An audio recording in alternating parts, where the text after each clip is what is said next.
There was one particular comment that still sits with me today. You should be grateful to Singapore. Don't bite the hand that feeds you. Your Miss Universe 2019 is Mohana Brava! This is Mohana. In 2019, she was crowned Miss Singapore Universe. But the stage lights dim, the camera stops rolling. So I decided to ask her, what really happens after the crown? This isn't just her story. It's about identity and what it means to be remembered but still feel unseen. We met on a quiet afternoon. No glam squad, no red carpet. Just a walk and a story waiting to unfold. Let's go to the very moment where they announced your name during Miss Universe Singapore 2019. The actual results. What was going through your mind? I felt like that year, my second year of participating, I felt like I had it in my bag already, honestly. Because like I was the crowd favorite and I looked different from the other girls with the short hair. You can actually tell that you're a crowd favorite.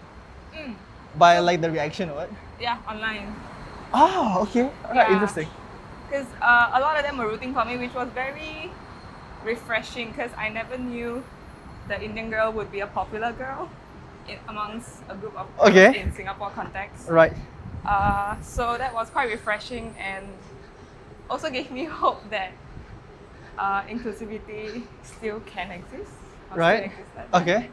Yeah, but to the moment that I won, I had small clues like that and I felt like I was on the right path. And then what really gave it away was that, so moments before they were announcing the winner for Right. 2019, Yep. they were gathering people on the stage, like last year's winner, Zara Kanu. Yeah. And then Pia Wadsberg was also there. So like Okay. big names were on the stage. And then at one point I just wanted to turn and look at the ladies for comfort before the winner was announced. Okay. And I locked eye with Zara. I don't know if she remembers this, but I remember this vividly because I locked eyes with Zara and she went, So you knew you were going to win.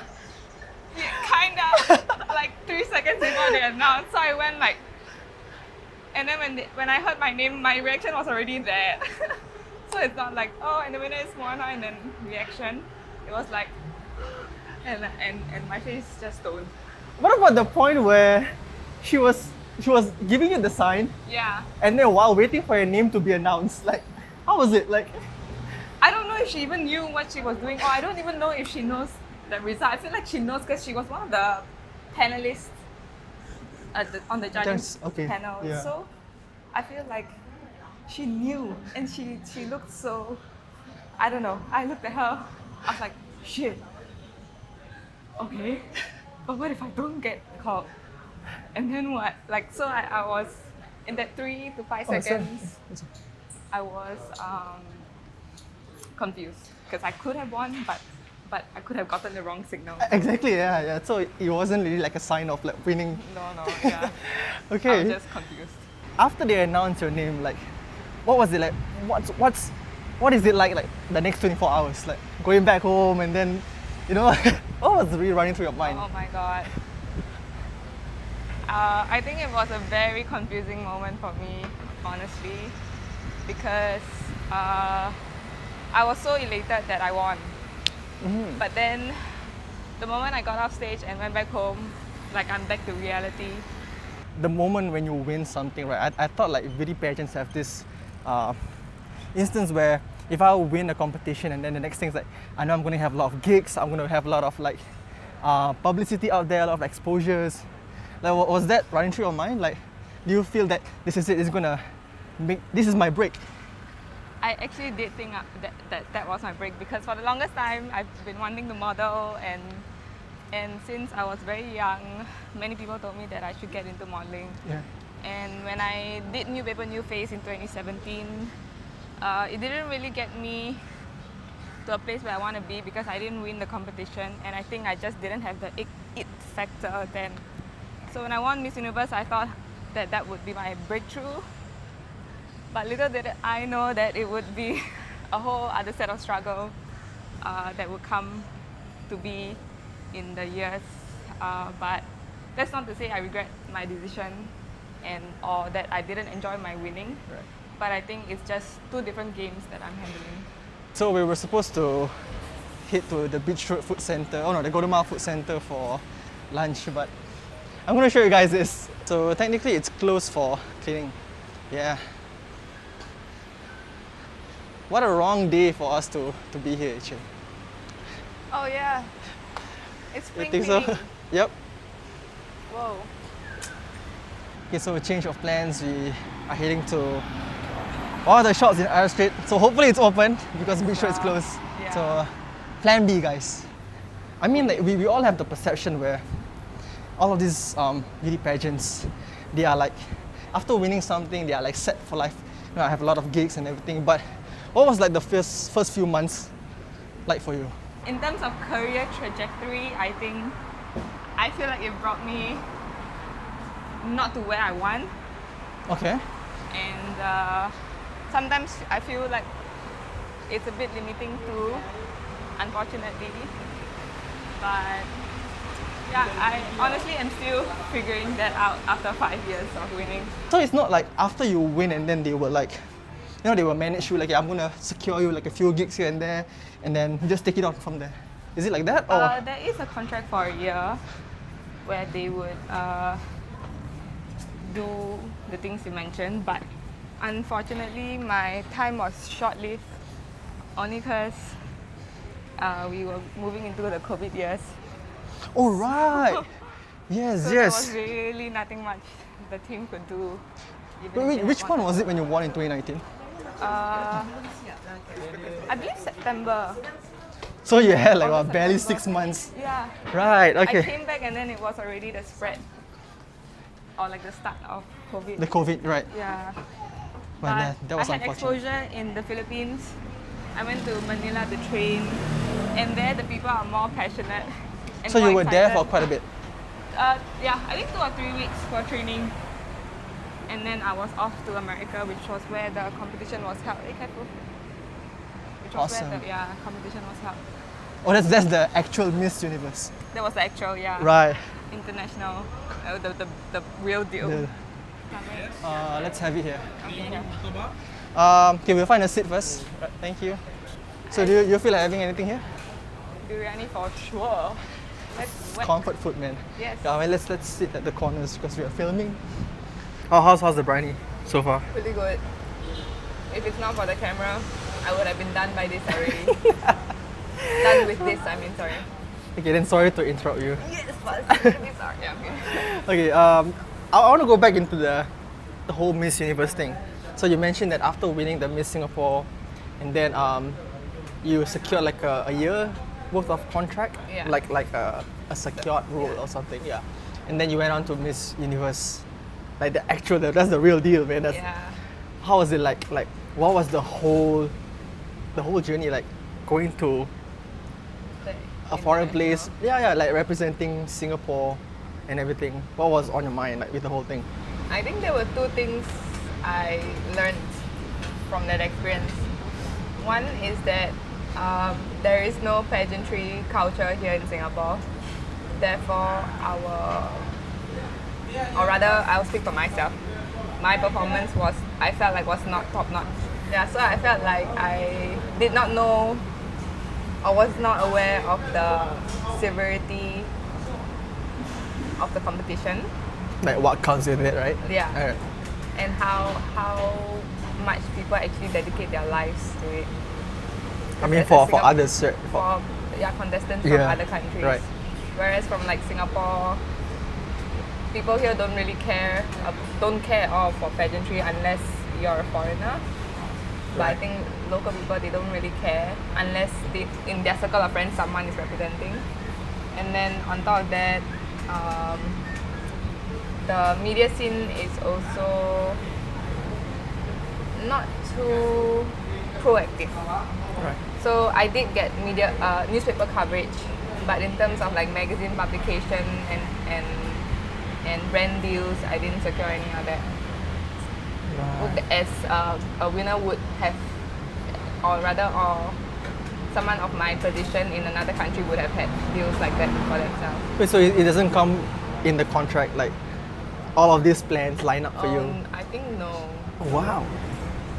So it was interesting thing. I don't know what to expect also. Right. So I don't know what's the default Okay. trajectory upon winning Right. until seeing the other contestants. Then I realized that we don't have it too luxurious here, and I'm not downplaying other countries' Yeah. achievement. Yeah. I'm sure it's all hard work and it's a lot of hard work and networking. But I think just because the media scene in Singapore is too small, Right. and then on top of that, pageantry is not famous or popular here, and then on top of that, it's like an Indian girl who's not the majority Right. looking person. Right. So I think a lot of people didn't really care too much about it. But the overseas attention that I got on me was much bigger than the local support. Now you're going on to Miss Universe to represent Singapore. Like, what was it? What was it like? I'm curious. Like, do you have like bouncers around you? You know, Oh my like God. yeah, that kind of thing. No, nobody knows who I was. In the competition itself, yes, we were Right. very protected by the organization because Right. there was fans waiting everywhere.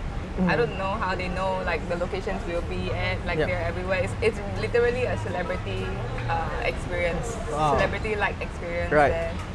But I also had the honors of being friends with Gazini, who is Miss Universe Philippines in the same year as me. Right. I trained with her team essentially, and she is celebrity status from the get-go Right. back home. Right. Right. So, that phone. Yeah. So, so I saw how pageantry is like firsthand in the Philippines versus firsthand in Singapore. It's very different. Okay. Very different. Right. And unfortunately, fortunately or unfortunately, because I was always around with her, I'm also exposed to her fan base. Yes, yeah. Okay. So that kind of helped people at least know why I'm with her. Okay. Or like who I am. Yeah. But her fan base is really strong and really like crazy for her. Right. Sorry, my rice is all coming up. Wait, so you're saying that if there's no bounces and everything, like who was from Team Singapore that followed you to Miss Universe? Yeah. So my national director Valerie, Yeah. she is a super mom like no other. Okay. Like she's one of the first few moms of our generation that I see was very inspiring. Right. So to shoots, to trainings and all, she would have her infant like newborn with her. Okay. Managing us, overseeing us, Right. training us, like that was like talk about womanhood and women empowerment. Like I saw that firsthand from my director. Mommy issues also because like I did not really grow up with that. So what's the question? Like, who was from Team Singapore that followed you? Oh, okay. That- So the creative director is the one that really looked after me Right. for the most part of the journey. Oh, which just is you and her? Jonas. No, the team. The team, okay, yeah. right. And then because then I got paired with her after while I was in Manila, and then we went Right. to the States together also. Okay. So we became like if I felt comfort in her or I felt home in her because we've Right. seen each other off stage. Yes. Yes. Yeah, but then also I was like admiring her from a fan point of view too because I see the sensation that she Yes, is yep. with the crowd around her, Yep. which is a very mind-boggling experience because like you are supposedly the same level as your peer, Correct. but the attention Attention or is the different, yep. is very different. Right. So it's a bit like imposter syndrome. Would that be it? Yep. Yeah. I get what you mean. Yep. So I was very confused of like how I should feel. So it's a lot of mental game, and I think I honestly was not prepped for it, Okay. for what to expect. Expect, yeah. Not the competition itself, but the effects that the competition has outside. Right. to The behind the people. scenes, I would say. Yeah. Yep. Yeah, but I mean, it was a very interesting experience, and the team did their best with me, with the knowledge that I have, Yeah. and the amount of time that we have Yeah. to groom me, to Yeah. be international already. Yeah. I don't know. I felt like I could have done it better. Right. If I could rewind back time, I would have done it a whole lot differently. In what sense? The performance itself, I felt like I wasn't confident. Right. I felt like I was trying to figure out.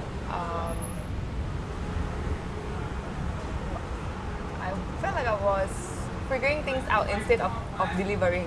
Do you went into the Miss Universe on a world stage with expectation, or knowing that we're Southeast Asians? Like, do we even stand a chance? I did went with the mentality that Singapore could never. We've presented and produced many beautiful and intelligent women in the past years before and after me. But I think it's just that we are not fanatics of the show, of the culture.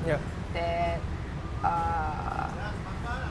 that I feel like sometimes we just get outshined, even though we have very strong presence and look.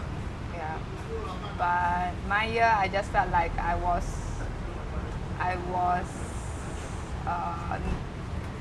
would have done it differently. Or like perform, or bring a different persona to the stage. If you can name me one, what would it be? The closed door interview would have been what I would redo. There's the preliminary round, there's the closed door interview, and then the finals. Yeah. So what you see on TV is a pre-recording of the preliminary round. Yes. And then the live part is the finals. The major percentage of the decision making happens behind closed doors. That's right. The interview behind closed doors. I felt like I needed more practice on my storytelling, and that was maybe what kind of I shot myself in my foot. I felt like I didn't do too well in the closed door interview. Right. Yeah. Bummer. And I definitely did let people down because of the expectation, and like the team was really trying to push Singapore up into the presence of international level. Right. And then I felt like I didn't, like looking back, I felt like I didn't do a good job. I mean, I did my best in that time, but I could have done way better. But yeah. Okay, I'm not gonna disrupt you. I'll let you finish your journey. You too. How was it? Good. It was so good. Hey, you finished almost the whole thing, man. Yes, I need my rice. Yeah, I mean, I finished mine. Okay, not Kinda, everything, but yeah. How else? Okay, shall we make a move? Yes. Let's go. Before the rain. Coming back after going through the entire Miss Universe phase, right? Like, was it? How has your persona? Ooh, it's good. Yep. How has your persona changed? Like, how the public view you, or how they look at you, or they perceive you when you come back from Miss Universe? Like that whole entire journey. Like, do you feel like after putting up like a front,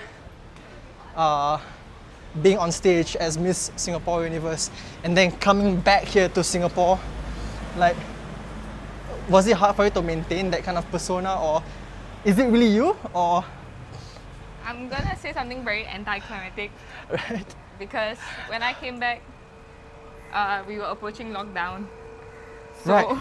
I did not get any of that feeling of like excitement to continue the rain. Like a lot of my work got cut short if there was any. So When you came back from the airport, like, was there like your friends? No, Was so- they waiting for you, or like? my father, he picked me up and went home. Like Wait. no, there was no like homecoming situation. Oh wow! Yeah, sending off also, it wasn't a big thing. It was just my dad, my younger brother, and my cousin that sent me off. So It like, wasn't a big thing. no fan base, no nothing. No, Was there like Team Mohana, or like? no. So you're saying that no one here knows you? Yeah, essentially, yeah. No one knew me, and the farewell wasn't a thing. So it's very hard to boggle between like like doing your job, and also as a result of your job you get recognition and support, right? Yes, But yes. that kind of lacks. So then I start questioning my worth and my significance as a role in Miss Universe. Yes, yep. So it was a very confusing journey, and I think a lot of the times I am not able to verbalize this because it's like we have a short time frame to get the job done. Right, right. So it's just go, go, go. And then on my off screen moments, Yep. it's just very puzzling to find my footing, because I'm like, wait, I'm supposed to be noticeable, or like a noticeable figure, at least in that year. Yes, yes. But it didn't feel like it, and then having COVID happen also Right. cut short. So there wasn't any like meet and greet kind of thing with. No. Wow. So you're like I would say you're foreign to your own Yeah. people. Yeah. I mean, okay, is it because of the lack of awareness that the locals have about Miss Universe as a whole? I Or- think it's not only the awareness, but I think that people just think Miss Universe is too. It's just all for show and no sustenance to it, or that things are scripted. So people don't know the authenticity behind each contestant. They just see, oh, Right. a pretty face, and then they either criticize it or they don't do anything with the information. It's not about showing support. A lot of times, I mean, we all know how contestants like this get criticized, Yep. saying, wow, this kind of face also can represent Singapore. Yeah, yeah, yeah. And it's very common to hear that from fellow Singaporeans. And then the people who can shut them down Yeah. will not, because it's not their battle. I think the competition has nothing to do with them. Yep. So people don't stand up for us as well. Not a lot lah. Mm. So it's like just in this cycle of trying to be bigger than life, Right. but also life is not allowing that to happen In a way. in a way. Yeah. Right. So it's like, well, what is that one instance that, I mean, like the locals here, like, I would say, I want to put it as a negative comment, but somehow like brought you down in a sense. Oh, What are some of the I remember the this spicy stuff that they say? Well, this is something that. tea. There was one particular comment that still sits with me today. Yeah. I was on my Instagram post in that time. I posted something about inclusivity and that how, as a minority in Singapore, we have our own set of struggles that we face that the Yeah. majority will never understand, So never that- experience. As I posted that, someone commented saying that you should be grateful to Singapore. Don't bite the hand that feeds you. Oh. Yeah. But what And I was don't he trying to think imply he then? is a minority race. Right. It looked like he was not the minority race, and it's trying to say that it's trying to downplay my struggle Yes, yeah. growing up. Yeah. And like I understand that we're not threatened. Like we are not in any life-threatening situation in Yep. Singapore because of our racial differences. Yes. But that's not to say that we grew up carefree and almost confident In a way. in our childhood, Yes, yeah. because like in every other way you're being told or reminded that you're a minority, It is, yeah, correct. and it's not a feeling that you wanna. It's not a good feeling, Not I good would say, feeling, yeah. especially because you're Singaporean and the identity of Singapore is not one. Exactly, it's diversification. It's yeah. diverse, yeah. But Interesting. people of the majority race, they don't seem to understand that, or they just think that it's not a big deal because it's not like you get shot for being a certain Yeah, race, or correct. you get But people go through bullying still, Yeah. whether it's verbal or physical. Like Yeah. torment is still Torment, torment. yeah. You know, you shouldn't you shouldn't downplay someone's Exactly, struggle. yeah, yes. Yeah. I think it's because, see, this is the type of things that, like this type of thing, it affects us in a way where, In the long run too. yeah. And that is why it's hard for local talents like you guys, like the creatives, to actually achieve at a high level. Like I feel, sometimes I feel like even just like a a small gesture of support, it's still Yeah. better than nothing.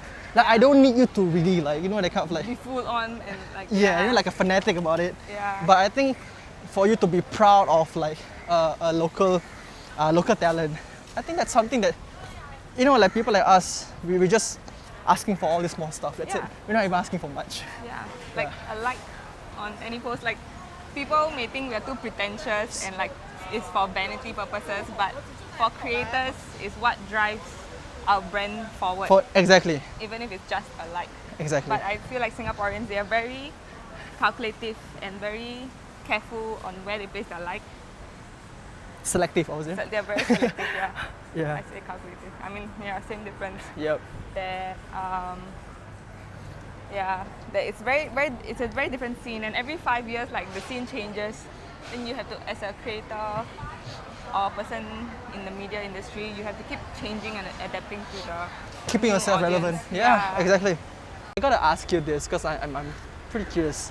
Like, if you're saying that no one here recognizes who you are, right? Who's not even aware of Miss Universe Singapore, then let's talk about your 10K following. I'm curious, then where are they from then? Okay, may I correct you and say it was 16K? And Oh, then it was 60. Oh yeah. I totally forgot about it. it's okay. Yeah, no, I mean it's not even a shameless plug, but like yeah, Right. when I got the title, my followers like just skyrocketed. Right. I don't know how many of them were genuine followers. Also, we were in the phase where bot accounts was a thing. Oh yeah, it was a thing.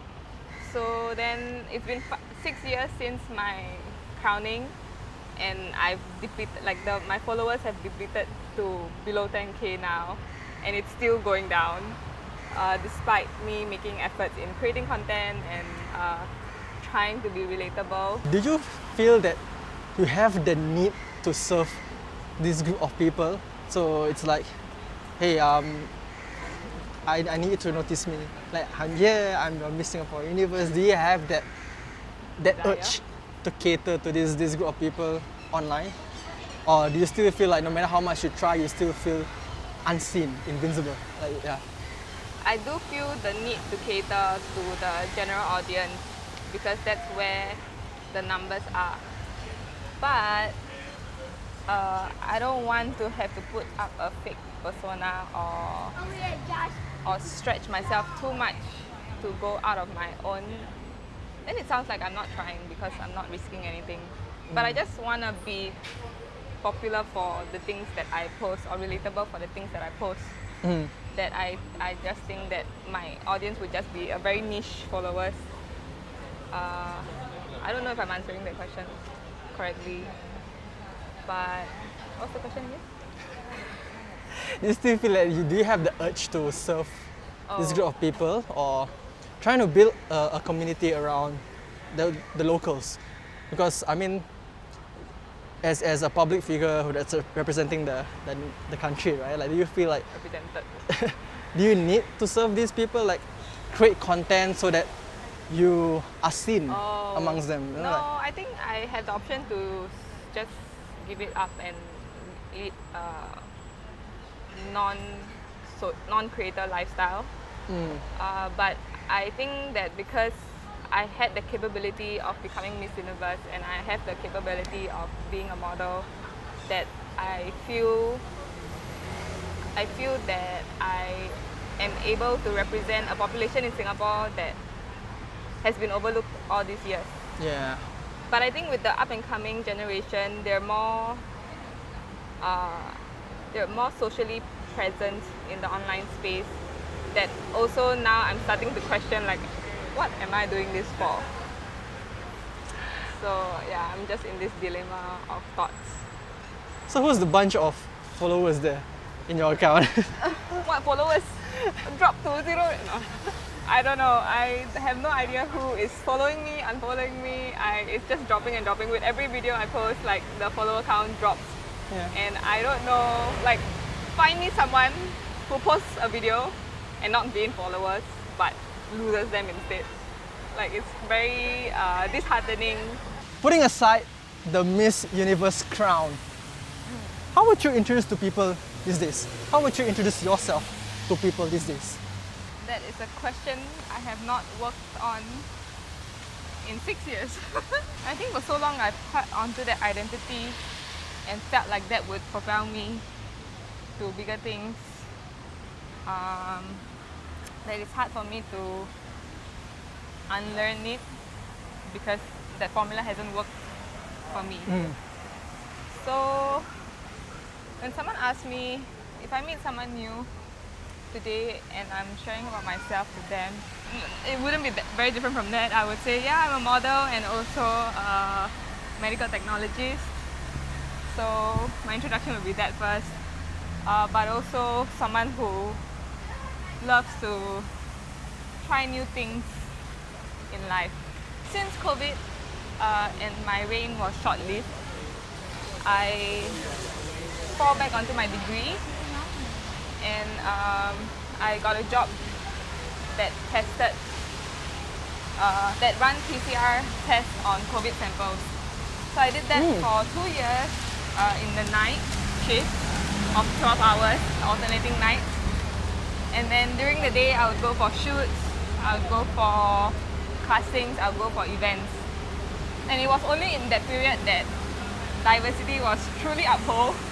So I was actually very busy as a model myself during the day. Then at night I'm a medical technologist. So you actually went back to your full-time job? After my reign, yeah. Wow. 2020, I think. Then after 2 years, in that 2 years I was also saving up a lot because I really wanted to pursue modeling. I thought you wanted to get married and buy a BTO or something. Oh, no. Still got a long way for that. I haven't even explored my avenues. Like, I was not ready for that. But yeah, I want to be a model, and I thought Miss Universe was going to propel me in that direction, but it did not because it's two different categories of showmanship. So yeah, 2 years in the lab, and then I am now in my 3rd year of modeling full-time.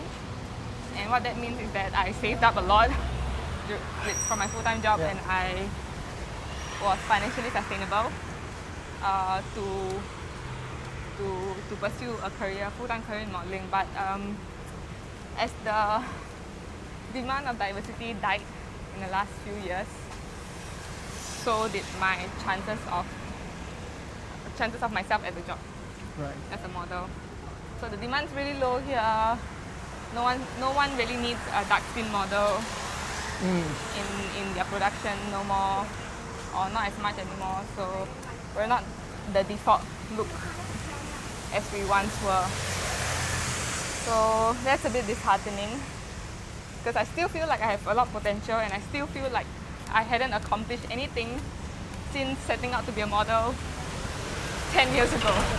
I understand you went to Milan for a bit. Yes. What actually happened there? Dun, dun, dun. I went to Milan for Milan Fashion Week 2 times over 2 years, and I stayed there for like about 2 to 3 months each time. We're going down? Yeah. I enjoyed the market there. I enjoyed everything about Milan in the modeling scene there. Because I was not that Indian girl or that brown dark Okay, that explains, model. yeah. I was just a model there, like any other model. But the fact of the matter is that white models are still higher in demand. Okay. Blonde hair, blue eyes are still higher in demand. But at no point did I feel like I'm at a disadvantage because I'm Indian or because I'm a minority. Like I know that if they don't pick me, they're still going to pick a lot more dark skin models. Whereas in Singapore, I know that if they don't pick me, they're not going to pick. I mean, it says it all. Yeah. It's pretty much says it all. Or that there can only be one Indian model. Yeah. Like the quantity is not there. But in Milan, it's so freeing. I don't like, everyone is gorgeous and everyone has an equal chance of getting a job there. Okay. I want to go back. but it ain't cheap in Europe.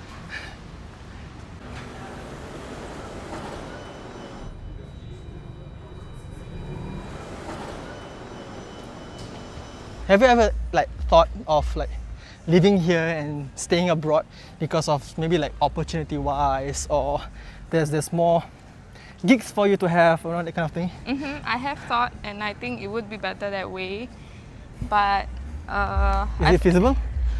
right now, like my first time in Milan, it was quite successful in terms, because we as models, when we go overseas to Right. work, we pay for our ticket, pay for our accommodation, like everything's on us until you book a job. All right, yeah. So they don't cover the cost for They don't you, co- right? The agency doesn't. Okay. The agency just sends you to castings. Right.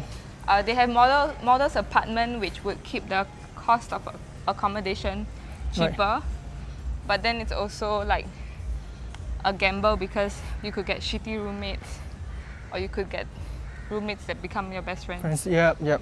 So, but at this phase in my life, I don't think I can deal with that, so I rather source for Right. an accommodation myself. Yes, but my first year I broke even, almost broke even. My second year I did not do well at all. So I was in the losing end. So because I didn't financially recuperate, I am unable to set out again for my next venture. So that's why you had to come back. That's why I had to come back, and that's why I'm still here after like 9 months. Because Europe is not a cheap city. It's not. Yeah, it's not. And I don't want to take too much risk where I'm like wiping up my savings. Without having like an exit strategy Yeah. in case if anything happens, right? So some people may say that I'm playing too safe and I'm not really a dream chaser. Yeah. But I also don't want to be so blindly blindly taking risk. So I don't know what the good middle ground is. And money is always an issue these times, right? So Yep. I rather not take risk. But then I'm also then not pushing myself Stuff. Yeah. into the career. Correct. So yeah, man. Like it's been 6 years since you last won. What, 6 years? Wow, that's a while. It's a long while. What's like? What is success? What does success looks like to you now, compared to when you first won your Miss Singapore Universe? I'm sure a lot have changed, right? Yeah. Yes and no. I think success still looks the same 6 years later, because I still want to pursue modeling full time. Right. That is still my ultimate dream. Also, like being able to make it overseas as a Singapore girl, as a Singapore minority girl too. So my vision is still the same. Success story is not there yet, Yeah. or not there at all, I don't know. The future is always uncertain. But what has changed is honestly the drive I have. 6 years ago, I was very proactive. I had a lot of fire in me to push the narrative of why use dark-skinned models in Singapore. Yeah. And then I realized it's a losing battle if the people that are running the game are not fighting for us too. So then I learned that I just have to roll with the punches and make do of what I can Right. as I figure my way along this journey. I hope that the future generation would have it easier if they are interested in the modeling scene and are of the minority race in Singapore. But I still think we have a very, very long way to go. I think this is like the $1 million question. What's next for Mohana? Like, what can people expect and hope from you? I honestly don't know the answer to this question. And it's not an answer people want to hear. But I still want to continue my ventures in modeling, and I want to bring my audience along with me. And there have been this particular group of people that have been constantly supporting me since I started my career, and I'm glad that they are still there, even though I'm not gaining new followers. But I'm still figuring my way around that to try to be more relatable with the audience. And what's to come, I honestly don't know. It's like a quarter life crisis, honestly. And I thought, when I was 16, I thought that by 21 I would have everything figured out. Oh, we all do. But being my age, like unmarried and like no kids or like no BTO plans in Singapore, or like none of that too concrete at my age, for some reason it's not so scary. And I don't mind being ambiguous and uncertain, but what I do mind is that I have to keep trying and pushing myself into a direction where I see meaning to it, which is pursuing modeling. And there are plan Bs to my life, which would just remain private. Yeah. Awesome. So you're active on Instagram, TikTok? Yes. So you guys can follow her and see what she does on a day-to-day thing. I'll just put a link in the description so you guys can show her support and see what she's up to this upcoming future, I would say. Yes. The near future. Yeah. In the months to come. Yeah. But thank you for sharing. Yes. We It's go a- way back too. So Yeah, so it's a pleasure to actually like learn from the people that I know, my friends growing up, to see what they're up to with their lives. Yeah, it's pretty insightful. We often celebrate the moment someone rises, but rarely stay long enough to witness how they continue. Mohana may have won the crown once, but what stayed with her isn't just the title. It's the weight of expectations, the lessons in silence, and the strength to redefine herself when the world wasn't watching.